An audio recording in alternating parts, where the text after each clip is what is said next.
Hello అండి. అందరు ఎలా ఉన్నారు? బాగున్నారా? నేను మాత్రం బాగానే ఉన్నానండి. థ్యాంక్ యూ సో మచ్ మా యూట్యూబ్ ఛానల్ చూసిన వాళ్ళందరికీ. ఏంటోనండి కొద్దిగా డల్‌గా ఉన్నాను. నీరసంగా కూడా ఉన్నాను. అసలు విషయం ఏంటంటే ఫస్టు నన్ను కన్నందుకు మా నాన్నని చేసుకున్నందుకు మస్సాన్ని తిట్టాలని బీభత్సమైన బీప్ ఉంది నాకు.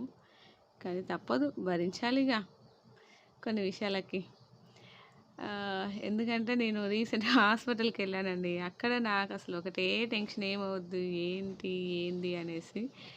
హాస్పిటల్‌కెళ్ళినంత సమయం పేషెంట్‌లానే అయిపోయానండి. నన్ను అలా తయారు చేశారు. ఆ డ్రెస్ ఏస్తేనే భయమేసింది. మా నాన్నగారు నా పక్కన కూర్చొని "ఏమైంది?" అనేసి అంటున్నాడు. "ఏం కాలేదు తీ" అని చెప్పి మనసులో తిట్టుకున్నా. ఇంకోటేందంటే అమ్మో! నేను స్కానింగ్‌కెళ్ళినప్పుడే 8,000, 6,000, 10,000 అంటేనే ఆలోచిస్తున్నా ఒక్క స్కానింగ్‌కి. మనం పెట్టుకోగలిగిన వాళ్ళమే ఇంత అమౌంట్ పెట్టాలంటే కష్టమవుతుంది. మరి లేనోళ్ళ పరిస్థితి ఏంటి? గవర్నమెంట్ సార్ మీరు కొద్దిగా మారాలండి. అన్నీ మార్చేయండి రేట్లు కూడా. మరి దారుణంగా పెంచి పడేస్తుర్రు మీరు మీ ఇష్టం వచ్చినట్టు.